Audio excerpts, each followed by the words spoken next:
Welcome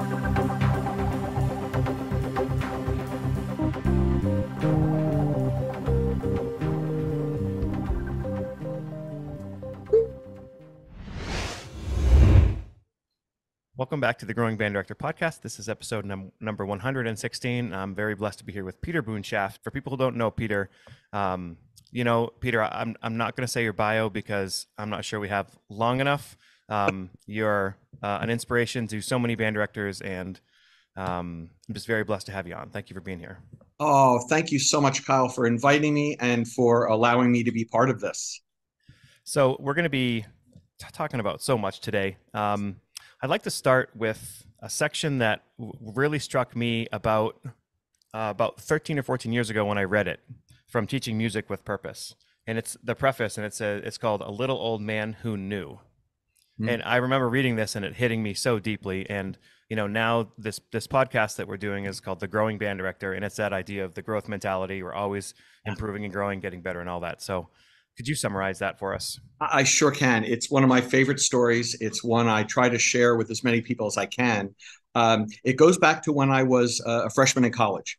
I went away to college. I was very intimidated. There I was, a freshman at the conservatory. And I sat in this big auditorium full of students. And I was nervous to begin with. We all have those worries of, do we belong here? Am I good enough? All of those things. And I was very insecure. Sitting in this sea of people who I was sure were all more talented than I ever could be. Sure. And I was baffled at the fact that on the stage in this beautiful auditorium, there was nothing set up. There was no band set up. There was no orchestra, no brass choir, no chorus. There was no one there. And I couldn't figure out why they wouldn't start with some kind of a concert or some kind of beautiful music to start the first day of the college year. And I noticed after quite a while that there was this old man wandering up and down the alley between the stage and the first row of chairs. And I saw this gentleman. He was in a very tattered jacket and rips in his pants and was kind of muttering to himself as he's walking back and forth and back and forth. And I started thinking, wow, I wonder if, I should say something, because this is a little odd. This man's just, muttering to himself. He's spitting all over the place. And all of a sudden he grabbed a wireless microphone from the stage that I didn't even see was there. Mm-hmm. And what he said was basically, when I was 18 years old, I knew everything. And everyone just sat there reverently silent. When I was 28, I realized there was one thing I didn't know. At 38, a few things I didn't know. 48, and he went on.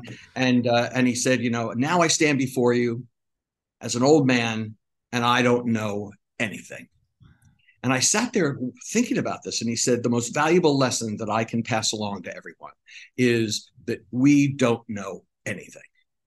And I came to find out that he was a legendary pianist and a remarkable conductor. He was brilliant. He could sit at the piano and you'd say, play, whatever it was, Beethoven 3. And he'd start playing the first movement. And then he'd say, I don't like it in this key. Let's try it in this key. And he'd just instantly modulate in a second. And I started realizing this man will know more in his index finger than I'll ever know my whole life. And as I got to know him over the years, I realized that he was truly one of the most brilliant musicians I've ever known. And I said to him one day in passing, I said, when I was a freshman in college, you lied to me. And he said, what are you talking about? And I said, well, and I told him the story. And he said, Peter, I never lied to you about anything. He said, and until you know that I was telling the truth and understand that, you will never amount to anything, because I don't know anything. And I said, but you're remarkable. He said, no, I'm not. He said, there are pieces that I've never heard of. There are pieces being written right now that I don't know. There are pieces by composers around the world that I'll never get to know. There are things about music that I have no idea about, and I've studied my whole life. And I realized at that moment, it was humbling. It was enlightening to me that I realized that I didn't know anything, and that part of being a good teacher, part of being a good human being, a good musician, was to just not stop growing, to constantly learn more, to never, ever be satisfied. It doesn't mean we don't have to be happy with what we can do and be proud of it, but sure, we always have to keep that in check with, there's so much more for us to learn. And I think truthfully, that lesson is probably the most valuable one that I think most of us as teachers can help our students understand. That there is no finale. There is no end mark. And I think the fact that if people are listening or watching this, that's a step in the right direction. So the quote that sort of has been motivating me for a while has been a Ray Kroc quote from McDonald's. It says, when you're green, you're growing, and when you're ripe, you rot. So this ever-present growth mentality The question I have is, a lot of people take that as defeating, like Mm. they're never going to know enough, right? So how do you stay optimistic knowing that you don't know what you need to know? I can understand what you're saying, how some might think that, but truly, I think it's the opposite.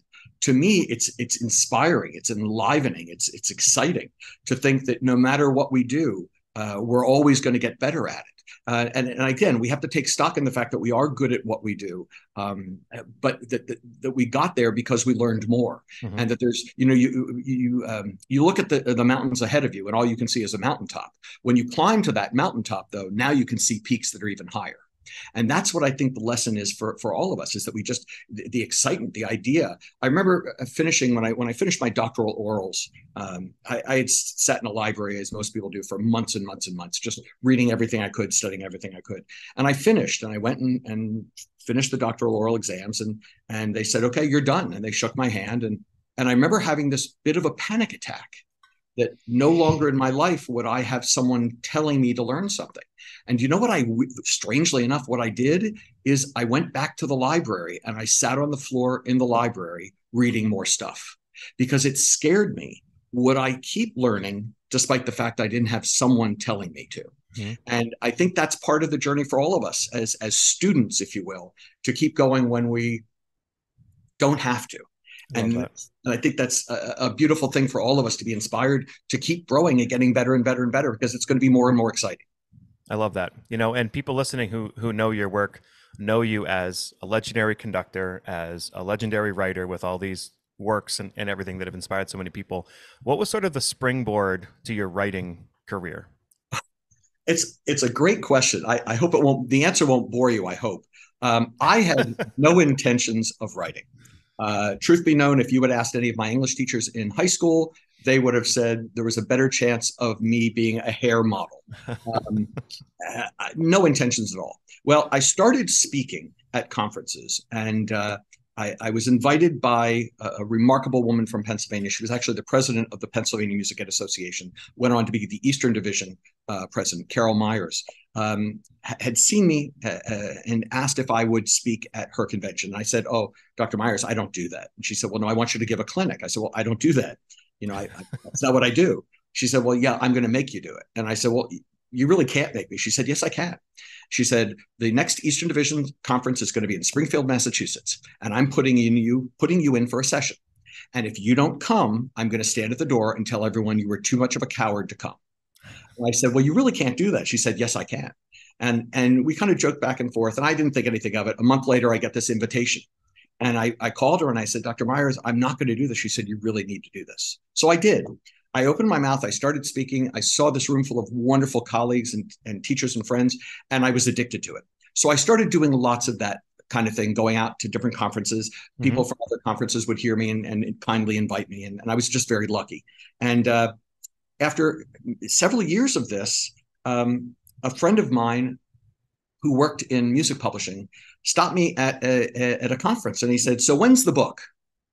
And I said, "What book?" And he said, "The book you're going to write." And I said, "No, there is no chance I'm writing a book." He said, "Well, it's obviously you're going to write a book." I said, "Well, what are you talking about?" He said, "People want these quotes. People want these stories. People want this information. You got to write a book on this." I said, "No, I'm not a writer. I don't do that. Thank you anyway. You're very kind, but that's not me." Well, it got me thinking, and then I started hearing it from several other people. And I then met with a couple of folks who had invited me, a couple of publishers invited me to come speak with them. And three of them were very interested, and I ended up settling with one. And I was just very taken with the fact that anyone would be interested in anything I had to say or write. And I started getting addicted to writing and started enjoying it, which I never thought I would based on my high school performance. Hmm. And one thing led to another. And after the first book was done, they had asked if I would do a series of three. And I said, "Oh, okay, fine." After the first one was done, I called them and I said, "There's no way I have two more books in me. Not a chance in heck." And they said, "Well, okay, whatever. If you do, great. If not, don't worry about it." And 6 months later, I had an idea. And I remember I was at LaGuardia Airport, and I literally sat down on a carpet right in the middle of a gate and started writing. And it came out uh, like I was spewing. And it started the second book, and that's the journey. But it really was not an intention, and I'm just Hmm. very lucky, and that the people would be kind enough to read them. Well, if they haven't, they should. And I'm hoping to dive into two of them and then hear about the one that I haven't read. Again, Yeah, I feel like the bad student, but I have I've done some research. So again, we were talking off air, like we could talk for hours and hours and hours and hours about all this stuff. But I was in teaching music with passion, and I was kind of looking through like what would I really like to pull out first. And out of this book, you have about a 20-page section where you're talking about how do I get my students to watch me as a conductor. And right. there's like paragraph after paragraph, and I realize how amazing this is and how a lot of people maybe don't know some of this. So I'm hoping I mean, I have it in front of me. I don't know if you have it in front of you or if it's committed to memory or what, but I'd like to kind of hit a lot of these because I think they'd help a lot of people who are listening. Well, you're very kind, and thank you again, Kyle. That means the world. That was a chapter that, when it hit me, the notion of it. I was in the middle of a rehearsal. I was watching a rehearsal, and of someone else conducting, and and I noticed that the kids were not looking up at all. Mm-hmm. And I stopped watching the conductor, and I stopped really listening, and I was more watching the students, trying to figure out what they were doing. And a few, the most dedicated, were looking up occasionally, but for the most part, they were buried in their stand. And I started trying to figure out, why is that? The person up front was really smart, really good musician, very fine conductor. Why weren't they looking?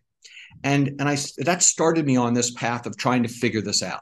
Mm-hmm. And what I came to understand in my mind was that, in great measure, we do things obviously unintentionally that stand in the way of students needing to watch us. And I realized that that was the key. It was not that I wanted to get them to want to watch me. I needed them to need to watch me. Yeah. And it was that difference and I know it's kind of a semantic game, but it really isn't. It was that distinction that put me in the mindset of, what do we do to make students have to look up? And I realized there were several things we did to get in our own way. Things like what I call oral cues, where we count off, or we Mm-hmm. call out letter numbers, or we mouth a rhythm, or we give instructions looking at the score, or we start by looking at the score. That initial downbeat, when we go like this and look down, Mm-hmm. and we're buried there. That always scared me. Francis Macbeth, my dear friend William Francis Macbeth, always used to call it musical water polo. When people would be down there looking at the stand, then they'd pop their head up, grab a breath, look at the conductor, and look down. And I started to look for those students who were water polo players, if you will, and realize that that's what I needed to stop. I needed to get them addicted to watching. So I think what it comes down to, in short, is we have to make it meaningful. We have to make it matter that they do watch us, Mm-hmm. because then they'll feel invested. They'll have a goal. They'll know the reason I have to look at her or at him is X, Y, and Z. I'm going to get inspiration from their face, that when I look at their face, it tells me how this piece should go. It explains to me what I should feel and move towards that. It allows them to see how invested we are in the music. And it helps them, I think, release their own abilities to feel those kind of things and to feel that way. And then other things that we can do that I think are meaningful to students is, we have to look at them. We have to be staring at their faces, not just looking down Main Street, not just looking at the back bulletin board, not just looking at those one or two or three students who we need to be vigilant watching because they may be causing problems. We need to look at every single student, especially those that aren't maybe the most outstanding, aren't going to be getting in trouble, aren't doing anything wrong, but they're just kind of part of it. And those are the ones who need our eyes and our focus and our facial expressions even more. The face is so communicative. Most people don't realize how incredible it is. For you to look at the conductor, see a face, capture the image, and figure out in your brain what it means, is 1/5 of 1 second. 200 milliseconds is all it takes. And so you think about that and you compare it to our hands. And as valuable as our hands as conductors are, and our body language is, think about what we can do in a face in 200 milliseconds that would probably take us a couple of beats, maybe a measure to portray in our hands. But most importantly is if our hands are meaningful, that gives them yet another thing for them to watch us for. Mm-hmm. Wow, when I watch her, those hands tell me what to do. That face tells me how to do it. And I feel great about this. And that convinces them to keep watching. And then in the book, I went through a whole scatter of techniques, little things that we could do to try to capture more of that. But I think it's one-on-one and then one by one. And then one of the things I mentioned is we have to get the students to understand that when they watch, it matters to us and it's important. So I talk about the little man on your shoulder that, we watch a student and when they look at us, and it might be someone who hasn't looked up for the last 30 minutes of rehearsal, when they do look at us and we can look at them and go like this or point to their eyes and nod, that immediately tells them, wait, he's been looking at me and it matters that I look back. So I need to do that. And I think it's that wonderful circle or cycle of us being in their face, them being back to us and us commending them on that. And I think that's what makes it meaningful. And, the human connection, what I do more and more as I get older and older is trying to teach my students how important they are and that they bring their life's experiences at their age to making music because nobody can make music like they can make music. And ultimately, that to me is what matters most in that communicative cycle. Absolutely. And obviously people would think that if a student is feeling that way in your class, they're going to feel valued, welcome, and they're going to want to be there. Without question. And they're going to want to keep at it. They're going to stay in music, even on those days when, okay, that passage is a little frustrating, or I couldn't learn that scale, or the sight reading wasn't so good today. But music matters and music means something to me. And it makes my heart and my soul sing. And I think that's what matters. I mean, to me, one of my favorite stories ever, I was doing an honor band and it got to a very exposed, very big English horn solo. And the young man playing the English horn was a freshman and he was struggling, let's just say. And I went up to him and I said, would you like me to give this to one of the upperclassmen? I don't want to put too much pressure. And he said, no, I really want to do this. Well, long story, a little shorter. We kept working at it. And the principal oboist was remarkable. She was utterly astounding. And she came up to me and she said, if you need me to play the solo, I have my English horn. And I said, I appreciate that, but I really want to give him every chance. And she said, okay, I understand, but you let me know. And I said, absolutely. Well, the days went by, of rehearsal. And finally we got towards the concert and he could get through it pretty well, enough that I really didn't want to shake his confidence. And I said, okay, we're going with this. And at the concert, he mustered everything he had and it was extraordinary. It was absolutely beautiful. And out of the corner of my eye, I saw this young lady who was the principal oboist reach over and pat him on the thigh and look at him and smile. And I literally just started to cry. It was one of the most touching moments of my life. And she looked at me, he looked at me, and the communication we were able to have while the piece of music was going on, I'll remember till the day I die. And I figured to myself, if we hadn't established that bond of communication through the eyes, face, and all of that, I would have missed that. I don't know whether that opportunity would have happened for them, but it was really significant. And I've had so many of those over the years that I know how meaningful, as we all do as teachers, music can be to students. We just have to help them get there. So a couple logistical and practical things that you go over that I kind of wanted to highlight a little bit. First of all, let's talk about setup. You talk about them as obstacles, things like the height of the stand and sharing stands and the big pole in the band room and all the things. So what as you travel around and you see bands and band directors and band rooms, obviously in some ways we have to deal with what we're given as a building. But what are some big things that if band directors could all do these things, it would help their setup and their communication? Well, I think immediately one of the first ones is what I talk about, moving the podium so that if you could picture, here's the podium, and then this is the edges of our rows, if you will. So if the podium was my nose, there'd be the first row, there'd be the second, there'd be the third, but you see they go out. So there's no one sitting in this area. And this area I call the dead zone. And the reason I don't want anybody sitting there is because if they are there, what they're going to be looking at is my backside. And I don't care how talented we are as conductors, we can't communicate with our backside. But by having them that way, which usually just means me pulling back and moving the angles a little bit, Now every student in the room can see some of the front of me. Now, is it as good as dead center? Absolutely not, but it's still pretty good.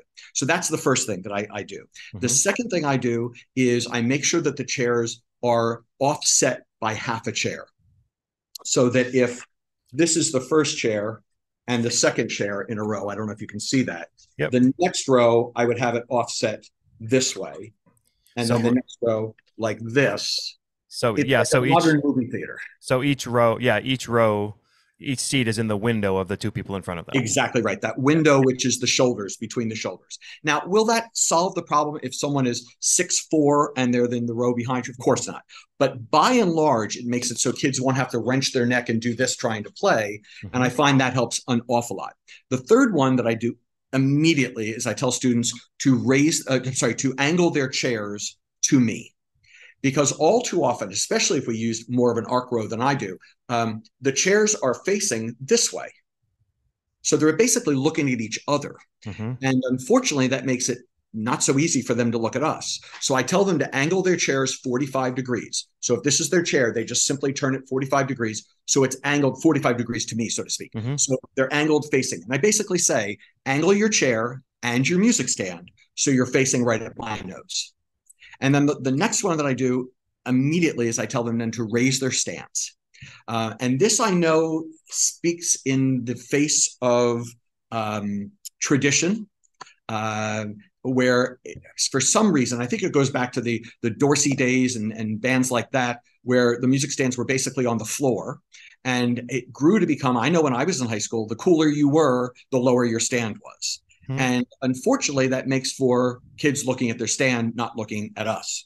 So I immediately tell them, and I invoke the name of the show, Home Improvement, which unfortunately I can't use that analogy anymore because that show's been off the air too long. But I talk about the backyard neighbor whose name was Wilson. Wilson, yeah. No one ever saw him. This is all you ever saw for the whole time that show ran, because there was a fence right here. And all you saw were his eyes. And to my knowledge, he was never, ever seen. And I say, that's all I need to know. On the last episode, they let him out. Oh, did they really? Yep, on the There final you go. episode. Okay. Yep. But for all those seasons, they never did. And so I say, I know you have a nose. I know you have a mouth. I know you have a jaw. I don't care. I don't need to see that. What I need to see are your eyes. And the reason is, and I explained to them, if the music stands way down here, I'm going to have to look at the music, look at the conductor, look at the music, look at the conductor. Being human beings, we're all lazy and we're not going to do it very easily or very often. But by raising it, now there's the music, there's the conductor, there's the music, there's the conductor. And I can look up and down 10 times, not fatigue myself. And most importantly is it helps the sound of the band, because every time a student does this to look down, they're collapsing their body posture. Mm-hmm. And so everything changes. The breathing mechanism changes, the neck and throat change, the jaw changes, the aperture, embouchure, hand position, arm position, and it makes it so much harder. At the very least, we're changing the tone quality and the intonation of the band every time children do this or students do this. Now, I've had people argue that say, yeah, but if you get, Phil Smith to play, he could, twist himself upside down and play. And my answer is, yeah, if Phil's in your band, great, that's perfect. But if Phil isn't in the band, I think we need to attend to it. And I really believe that our intonation, our tone quality is so much better when we don't have that constant moving up and down. This way, the only thing that moves are the eyeballs, nothing else. And I think that really does help. And then, so if we're set up that way, then we move to the warm up. Again, I've watched bands where you can tell within 10 seconds that the kids aren't watching them. It's the same warm up they do every day, all 180 days and all the things. And so let's talk about like some of the ways we can vary warm up, not only for music success, but with the conductor communication. I'll just throw one in before you take them all. One thing that's super easy to do that I assume people do is say you start with a major scale and half notes or whatever it is, like change your tempo. Don't stay the same. By the time you get to the fourth or fifth note, speed up or slow down, stop on a note, cut them off, make them watch you from the beginning as a habit. Absolutely. I go so far as to add to that. I don't even do the rhythm. I won't even tell them what the rhythm is. I just give it to them. So it might be T, T, ta, T, T. I make the whole thing up. I agree 100%. I've always said that the problem with warm-ups and ensemble development activities is that we do too much on autopilot. And if I had $1 for every time I've walked into a band room where I hear etc., etc. To me, it's like whipping a horse to go around the track. There's nobody who's paying attention to music. They're not worrying about their tone or the Mm-hmm. musicality or their pitch. They're just going through the motions. And I would rather have one beautiful concert B flat major triad with a beautiful attack, core, and release than 2 hours of that nonsense. So what I always say is we have to balance routine, which we do need for structure, for the kids to feel safe, to understand their environment, to save time. And they have to build technique, right? I mean, they Absolutely. do have to do that too. That's right. But we have to balance that by having enough differences in what we do. So I always say if I've done a warm up more than twice in a week, I can't do it again for another couple of weeks because Mm-hmm. I don't want them to do it on autopilot. Mm-hmm. And so I believe if we're going to do, let's say, a passing the tonic in E flat major, which I think is a gold standard exercise, I can't do the same passing the tonic every day in E flat major. I have to have 3 or 4 of them in E flat major so that they're slightly different. The concept's the same, what they're learning is the same, and they're getting that down, but they're not doing it on autopilot. So years ago, I had worked on a series of exercises because I really think that ensemble development is the missing key for some development of ensembles, because I feel like we spend too much time teaching for the test. We hand out music, let's say 4 or 5, whatever it is, pieces, and we learn them for the first concert. And then we hand out another 4 or 5 pieces, and we're constantly teaching for the test. Well, I get that we have to do that somewhat, but I think we could save so much more time and be so much more efficient and help students get better if instead of doing that, we teach ensemble concepts and then apply them to the pieces. Mm-hmm. So if, let's say, I'm teaching forte pianos in let's say, B flat major triad, I need to isolate that from everything else and teach it as an ensemble warm-up skill. Mm-hmm. So they learn what it is, they execute how to do it, they learn without looking at music what my hands look like when I'm doing that. So then I can put it into measure 19 in XYZ piece, and I can say, what am I doing? Oh, that's one of those forte pianos we did. That's right. And I don't have to keep teaching the test. I got so frustrated by this. The good folks at Alfred Music gave me the opportunity of writing a series of books Mm-hmm. called Sound Innovations Ensemble Development. We did a young band one, an intermediate, and an advanced band. And they're all totally different exercises with tons of chorales because I wanted people to have this variety of exercises so they could do, let's say, a rhythmic exercise that has to do with syncopation. There's a bunch of them in there so they can constantly be practicing it, but not doing it on autopilot. Mm-hmm. If they're doing an interval study, they can do an interval study in E flat major, but it's not the same exact one. It's the same concept, but not the same study. And I think by doing that, we can save so much wear and tear on our students, and we can get so much farther along. There's another conducting exercise I watched of my friend Jean Quinn, who just retired. She was doing a 7th and 8th grade honor band here recently, and one of the pieces they were doing was Mike Sweeney's arrangement of the second movement of Lincolnshire Posy. Yes. So her warm-up on the concert day was simply, we're going to play a concert B-flat scale, and you're only going to change notes when I get to count 1. But I'm going to conduct 4/4, 3/4, 2/4, 5/4 in any random order, so they had to watch to know when to do that. And it was just a brilliant application of taking something they're doing that's simple and then doing it in warm up.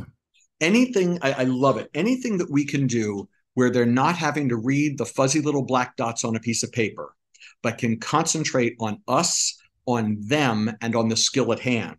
By isolating that way, I think we are just putting the kids in position to do great things. I really do. I've one other little thing that I've done that people really like is I'll do a, we talk about doing it like a round, right? Concert B flat scale and round or whatever. I'll do that with all 40 players of the group. So it's like, one kid would start and then the next kid, and it just goes, right. And they have, as they do that, they're playing alone, but they have to match with people on either side of them. And it like snakes its way through the band. And it's a really cool basic exercise that works really well. That's really neat. Yeah. And again, you're teaching independence, you're teaching listening skills, all of those wonderful things. Again, picking stuff out of these books is like, I don't know, choosing between your children. There's so much and all here that's great. So you're way too kind, Kyle. Oh, well, it's true. So there's a section of teaching music with purpose where you talk about the title of the short chapter is, but it's only a rehearsal. And I put in quotation marks, maximizing every day, thinking about sort of our perspective on the day and how that is. So I don't know. I'm just struck at that, and I want to have a conversation around it. Well, it's very important to me. It's a message I try to get across to anyone who will listen. When I was teaching music educators to be, it was a lesson that I really wanted them to hear. But the truth of the matter is, I think it's mostly how we model it. That Hmm. each of us, in our own way, models that to every one of our students in rehearsals, lessons, classes, whatever it happens to be. And it's this notion that every chance we have to make music is so vitally important. And that every moment matters. I tell a story that's one of my favorite about being in a very, very socioeconomically deprived area of the United States. And there was a plaque on a door going into the room that they were able to perform in. And the plaque said, "Today I will give everything I have. For anything I keep, I will have lost forever." And it struck me so profoundly that I literally started to weep. I just sat there crying, knowing I needed to go on stage for a performance. And it hit me as I was trying to mull over, why was I so struck by this? Why was I so um, taken by these words? And I realized that that socioeconomic level be darned, that they were the richest people I ever knew. And the only person that anyone should have felt sorry for was me, not them. And it was because their richness, their what made them so special was that they had a work ethic that drove them to know that no matter what they endeavored to do in that room, whether it was a big sporting event or a game or a concert or a test or whatever it was, that it had to be the very best they could. And I thought to myself that that's the work ethic that every one of us Hmm. and, and every one of our students needs to have.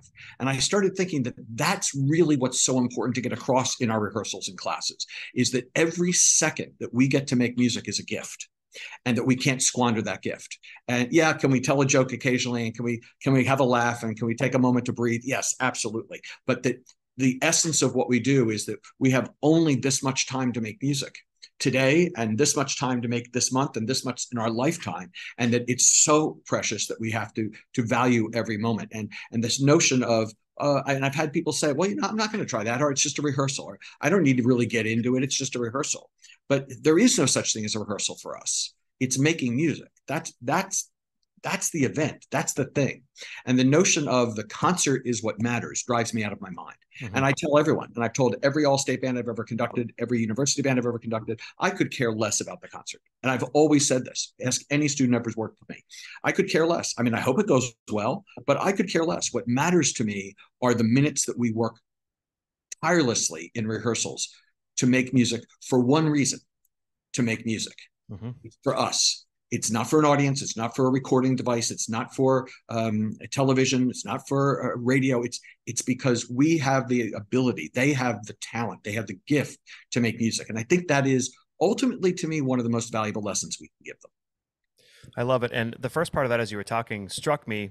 In the past year and a half, as we've been doing lots of episodes with all these teachers around the country, Mm-hmm. um, the secrets, quote unquote, of having a quality program, at least I think at any level, kind of I've started boiling down into three things, and one of those is striving for mastery.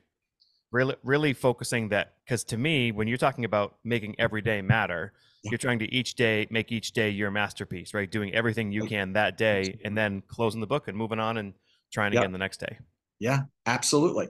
And every day we have to get better, and every day we have to try harder. Now, are there going to be days, we all know as teachers, there are going to be days where it's going to feel like we've gone backwards, where we've Hmm. slipped back, or weeks that we feel like that. But ultimately, the trajectory that we know they're on, we have to keep them on, is one where they they keep getting better at being musicians, at being part of an ensemble, at technicians, as people. We just keep moving in that direction.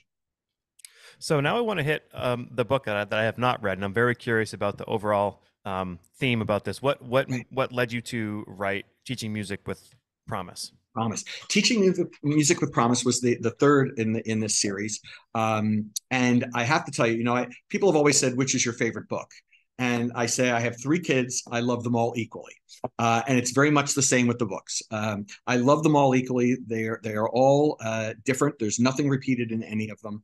I've made sure of that. Teaching Music with Promise. I would say that originally when I thought about writing this series, one book was going to be on how we inspire and motivate students. One was going to be on rehearsal technique, and one was going to be on conducting. And I realized as I started to write the first book that no one wanted to read an entire book on any of those three topics, that could be pretty numbing. So I decided early on to break up the three books in my outline and to have each one have about a third on each of those topics. And Teaching Music with Promise, I think, is possibly the most practical of them. I've had many people say it's their favorite. It has a lot of ensemble development things, how we can go about developing an ensemble, how we make a band get better. Step by step, what we can do. And I go through every aspect of it, from tuning and warm-ups and sight reading and everything else that I can possibly to muster up. And then with hopefully a firm dose of inspiration and motivation, conducting all of those other things. I really love the book. It's the newest of the three, but I was really, really pleased with it. And as I said, many people have said to me that of the three, that's the one they like the best.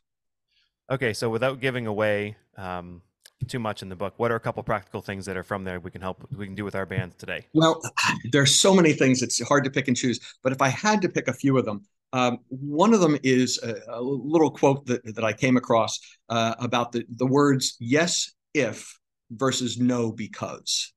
And this really just opened my mind. It was like the sun coming out and parting the clouds in the sky when I realized how important that was. When students say XYZ, and we say, no, we can't do that because. And I realized how limiting that was. It puts a wall down. It makes it as firm. Versus if we say, yes, if blank, blank, blank. And I know it seems, again, like semantics, but it's so powerful. If the students say, can we play this piece? And we say, no, because it doesn't fit into the program. If we say, yes, we can, if we can learn the key of E flat major, and we have to learn this rhythm and whatever it is. If we constantly have that mentality of yes, if, it doesn't put down a wall.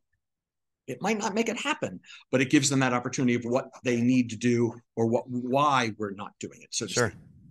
One of my favorite chapters is one about a custodian by the name of Jake, who helped me with a very valuable lesson, which came from my mentor of all mentors. And he had an expression that said, tact, praise, and kindness is the shortest distance from where you are to where you need to be. And it's a story in there about Jake, my dear friend, helping me, let's just say, change a situation when I was teaching in a boiler room. So I got moved out of the boiler room. And rather than fight it, I came up with a tactful way with his help. And I got moved. And it really is a lesson valuably learned. The biggest chapter is the one on rehearsing with purpose, which is the one I mentioned, which has all the ensemble skills and techniques. One of my favorites in the book is a chapter entitled Perché, which means why. And it hit me because, and I'll tell you the story, I hope it's not too long-winded. I was in Venice conducting, and I was on one of the boats in the canal, and one of their basically taxis, water taxis. And I saw this adorable little girl, with what I was guessing was her grandfather. And I speak no Italian. And all I was taken with was this little charming young woman kind of bouncing around with her grandfather. And all I could hear was her saying, perché? And the grandfather would say something, and she'd just come back with perché. And this went on for what seemed to be at least 20, 25 minutes. And the only thing she kept asking was why. And Grandpa kept telling her things. And I realized that that's the kind of curiosity that we need to instill in every child, in every student. That wild-eyed why. Why can we do this? Why does this happen? Why does it work better when I do this? Why is this the easiest way to do that? Like whatever it happens to be. And it's a chapter on that, which I really think is a neat one. One of my favorites is on finding another way, which is the fact that we all as teachers will deal with frustration. We do it all the time. And it's a couple of vignettes on how to get around that and how to make that work in our favor. Another one which I really like, which has been a favorite of mine for a long time, is does your band sound better from the back?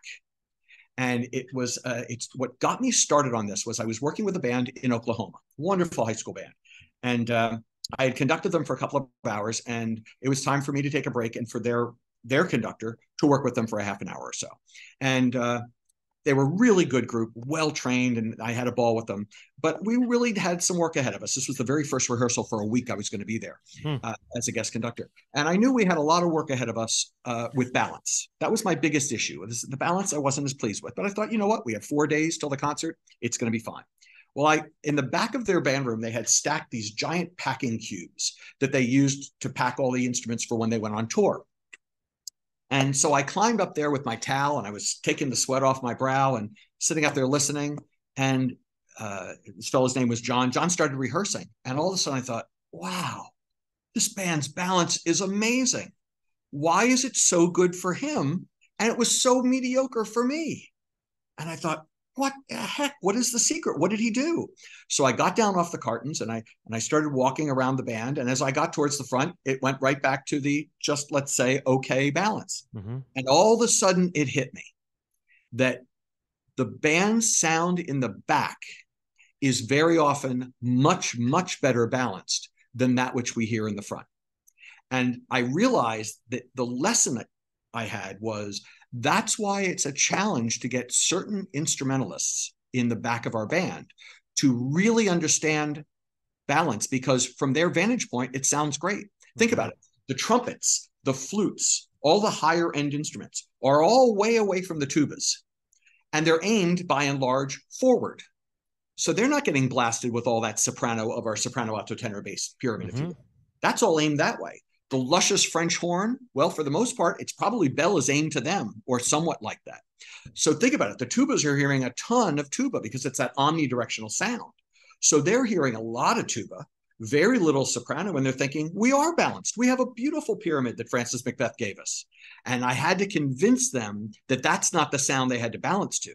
The sound they had to balance was the one that we could hear on the podium or in the front row of the auditorium. And all of a sudden, it was a giant light bulb that went off. And I ran up to the podium and I basically pushed my colleague away. And I said, listen, I need to talk to them for a minute. And I just couldn't stop. It was like verbal diarrhea. I just couldn't stop talking to the kids about this. And I said, listen to this. And I realized then that was the secret to teaching balance, was it does sound good to them. Everything we lecture them about, it has to have that bottom sound, blah, blah, blah, is all right there in front of them. So that's one of my favorites in there.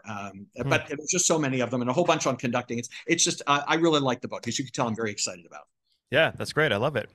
We're going to finish up with a couple of member questions. People, Okay. I put a member question out there and, Beautiful. what do people want to hear? So we got a lot of them and we got a time for a couple of them. So we're going to start with Excellent. Kristen. Kristen is a middle school teacher and beginner teacher. Her question is about helping with retention through school changes, especially from elementary to middle and middle to high, when kids are offered so many other extracurricular options at each level. So what are our ways that we can keep kids in our program? Wow, Kristen, what a great and timely question. I mean, that's always been a question for the ages, but I think now post-COVID might be even more so in some ways. So thank you for asking the question. It is a topic that is near and dear to my heart. I think that retention is one of the most important things we need to do. And I have to tell you, when I first started teaching, we never talked about it in college. The notion of advocacy and retention, it really never came up. We had lots of kids and programs were solvent and doing well. And I really never heard those words. And I certainly wasn't taught anything about them. And then as the decades moved forward, it started to become much more important, to the point now where I think it's quite important. And what I talk about is that all too often in our profession, we do what I call the salmon principle of retention. And that is, we start a whole gaggle of kids in 4th grade, 5th grade, 6th grade, whenever it is. And then we send them upstream, and them's that make it to the top, great. Some are going to get eaten by bears. Some are going to, get dashed on the rocks, whatever is the fate of these salmon, but not that many of them get to the top. And that to me is a problem. And I think we need to spend quite a lot of mental energy, physical energy, making certain that we do retain kids. And so some of the things that I think and this one sounds kind of sophomoric to even say, is we have to make it so appealing that they feel compelled to stay with us and to stay with music and to stay with band, that there's no alternative. I mean, think about it. To you, to me, to I'm sure everyone listening to your wonderful podcast, there wasn't a choice. It wasn't a question. Was I going to be in band next year? You bet. Band was so important to me. My band directors were so important to me. The music was so important to me. So I think it comes down to a couple of things. And then we can go on to more lengthy details of this. But the one is we have to make band so enjoyable. Now, I don't want you to think it just means that we're having fun. Yes, we have to have fun, but we have to make it so fruitful, so enlightening, such a positive experience that people love it. They get emotional feedback for it. They get those peak musical moments that when they get out of rehearsal, when they get out of concerts, this is just such a valuable part of their life that it's part of them. It is simply bound to them. And then after that, that's most important. To make the experience that valuable to them in every way is showing how much we care about them individually. If I know that my band director cares about me, I am sticking with it.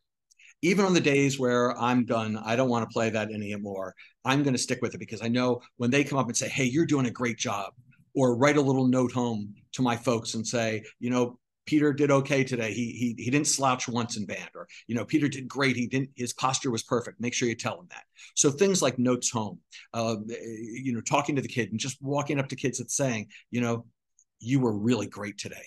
I can't believe your posture. It was so good. It takes a minute, but it's so valuable because they'll never remember what you say. They'll remember how it made them feel. And I think if we can do that more often, I try to make it a rule that we do that as often as we can to every student. And I literally would take a grade book and check off, okay, I was able to hit these kids this week. Next week, I have to hit these kids, to make them feel that I am really committed to them and I feel positive about that. The next one, which to me is the biggest issue for band directors, and we could liken this to choir and orchestra as well, is that we live in our own village all too often. Now, I know there are going to be some lecturers who teach elementary, middle, and high school. There are going to be some that are only in one building. So every circumstance is different. But very often what I find is the middle school band directors don't have anything to do with the elementary school band directors enough. High school to the middle the same way. And I feel it this way, that if moving buildings is so scary. I think back to the day before school started every September. I was sick to my stomach. I was up all night. I was so worried. And the years that I was really worried was when I was going to a new building. And if we can put ourselves in those shoes again, of we were going from elementary to middle or middle to high school, it was the scariest thing on earth. And going to a new program, okay, I don't know the band director. They don't know me. I don't need to do this. I'm going to do something else that's safer. I don't want to worry about this. But if we can make our presence an absolute part of these kids' lives, so that the high school band director is known by every kid who plays a band instrument, all the way down to fourth grade or whenever they begin, that the middle school person's there all the time. And I know it's hard with schedules, but if we can regulate, not just at recruiting day for next year before the guidance tells us that we're about to do schedules, but that we're there on a regular basis. Hey, Miss Smith is there today. Let's say hi to Miss Smith. I can't wait till you guys are in the high school and get to play with her. Or Mr. Jones came down from the middle school. Let's welcome Mr. Jones. Or walking around helping with hand position or fingerings or whatever. They get to know us as people. So that now when I'm making my choices for next year, going from, let's say, 8th grade to 9th grade, here's my choice. I don't know anybody in the high school. I don't know any of the teachers. I don't know any of the administrators, but I know one person. I know Miss Smith, the band director, and I need an ally. I need a friend. I need a smiling face, and she's going to be the one. I'm going to be in band. And I think by having that as that life jacket for kids to reach for, but it's got to be sincere. It's got to be real. And it's got to be ever present. It can't just be a one-time visit. But the notion of us doing it, I think, is the single most important thing we can. That if we can all work together as a team, however many band directors there are in the district, that we work together to establish that it's a band program from from senior year all the way down to beginners in fourth or sixth grade or whenever it is you begin. And I think that to me is the most important thing, because I've seen it work time and time again. Yep. When the kids know those people, they're going to hold on to them like it's a life jacket. Yeah, and we talked earlier about, different keys to successful programs, and one of them, I think the cornerstone is relationships with other people. So you Absolutely. just hit it. As you're writing, the first thing I wrote was people underlined. It It's is. all about the connection of people. Right. I mean, we talked about the directors, but I think the students just as much. I remember, I can tell you a little story that really is what made me have this crystallize in my head. When I was in middle school, I was in sixth grade. One day during the cafeteria, the high school choir director brought down the high school madrigal singers. And this small choir, I'm going to guess there were about 18, 20 of them, came down and they walked around the cafeteria singing. And it blew me away. I was so taken with this. The students walked around and talked with us. I remember this one, I came to find out senior soprano came over to my table and she started talking to us and started saying, hey, you guys are in the choir? I'm like, no, well, yeah, I mean, you got to be in the high school choir. It's the coolest thing on earth. Oh, well, I fell madly in love. I have to tell you, I joined high school choir because in my mind, I had it that, we were going to grow old together and my brain hadn't figured out that she had graduated 5 or 6 years before I ever got to the high school, but it didn't matter. It was that she helped make a connection. All of those students did. Mm-hmm. I saw myself in the future and I said, I want to be part of that. And I think it is, as you said, people. It's every one of the people that can get a connection with every one of those students, because I think part of it is making it an easy choice. Mm-hmm. We need to make it easy for a kid to say, oh no, Dad, I want to be in band next year. Well, you could do a lot of other things. I know, but I really want to be in band. I want to try this too, but I want to be in band Yep. because I feel great when I play my trumpet or when I play my clarinet, and I want to be part of this. I have one little bit to add to this too. Something I struggle with. We talk about making this music relevant to the age of where they're at. Right. I heard a composer online recently talking about just try adding a little bit more pop music throughout the year for your kids to connect with. It's not something I do almost ever. We have here's a pops concert, but other than that, we don't do much of it. But can you find maybe half a dozen great arrangements that you love that you can teach music, but also kids can connect with? And they said the bands who can do that have better retention as well. Absolutely, yeah. And one of the things that I've always talked about to follow on that is sometimes it doesn't even need to be pop music as much as more, let's say, commercial, popular sounding. Mm-hmm. There are some wonderful, wonderful pieces in our repertoire that aren't from popular music, so to speak. You couldn't hear them on a CD or on the radio or that kind of thing. But they sound popular and the kids love. And I've got a list of them that I keep in the back of my head. That when I need one, I'll say, I'm going to pull that out. It's not the same as doing a pop tune from something they'd hear on television, Mm-hmm. but it has all that spirit, all that energy, all of that feel, and they love that. So I think a combination of both of those things, because ultimately we've got to keep them in the program. And another little tiny thing you can do if you're doing any soundtrack or movie music, you take the arrangement you have one of your kids make an iMovie from the clips of the actual movie that fits the arrangement you're doing, put it above the band and do a concert of those, and you got them hooked. Anything we can do to hook kids, to hook families, to hook administrators, that they see us as part of what is crucial in a child's development. I'm game for any of it. Yep. All right, we got one more question from Brian that we're going to get to today. What are your approaches to balancing audience entertainment? We just started talking about this, and engagement versus artistic and educational merit for the students. Well, we basically just talked about that. To tell you the truth, that's really what I would say. But I think also one little part of this, Kyle, is that part of our job, I think, is to help with the musical education of the audience as well. Agreed. I remember one of my earliest teaching experiences. I had a woman come up. I had a French horn player whose mom came up at the end of the very first concert and said, it all sounded fine, but I really hated the music. And I said, well, I'm really sorry. She said, can't you do anything like from Broadway or from movies or, pop stuff? It was all of this, serious music. And I said, well, some of it wasn't that serious. Well, yeah, but I mean, it sounded good, but you should do stuff for us. Well, fast forward 4 years later, he was graduating from high school, and the same mother came up holding a box. And she said, "This is for you." And I opened it and I said, "Should I open it?" She said, "Yes, please open it." So I did. She said, "This is from my family to you. This is in lieu of payment for our music appreciation lessons."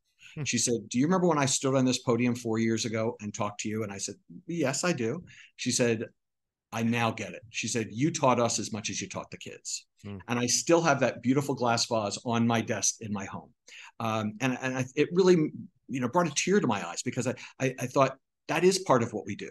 But I agree that we can't do it all at once. I mean, if you're going into a new program and they're used to doing 4 pop tunes at every concert for Yeah. their whole year, and we come in and do nothing but whole suites and Vaughan Williams, we're not going to have a job next year because the kids will rebel. I'm guessing many would quit. Families will rebel. Administrators will probably rebel because the phone won't stop ringing. Hmm. Um, I think part of our job is to take them where they are and lead them on the same journey we have to lead children on, our students on, to develop them. But if we lose them doing it, then it doesn't matter. It's Sure. the old, the tree falls in the woods and there's no one to hear it, doesn't make a sound. Well, I don't know about the answer to that, but I know that no matter how good we might be as a band director, if we don't have students in front of us, it doesn't really matter. So ultimately is we do have to do those things to keep the audience engaged, the administrators engaged. I think one little thing that I've always loved doing is getting administrators as part of the concert. Because all too often I find administrators don't really understand what we do. We're in that room down at the end of the hallway that noise comes out of, and they Hmm. really don't understand us. Now, if we're lucky and we have someone who played in band or someone who was a former music teacher as a superintendent or a principal, that's great. But all too often we don't. So years and years ago, I started doing things where I would invite those administrators to come and be part of it. So I'd have them come narrate. And if I didn't have a piece that I could do with narrator, I would get a poem that matched the piece, and I'd invite them to come and do it. One of my favorite little pieces was a piece for elementary band called Concerto Gross by John Kenyon. And it called for a little group of soloists, like a concerto grosso would, and they played things like kazoo and slide whistle. One of them was hitting a salami on a tam tam. It was all of these joke things, and I did it having at a school. I was guest conducting, and it was one of my former students who did it with their elementary band.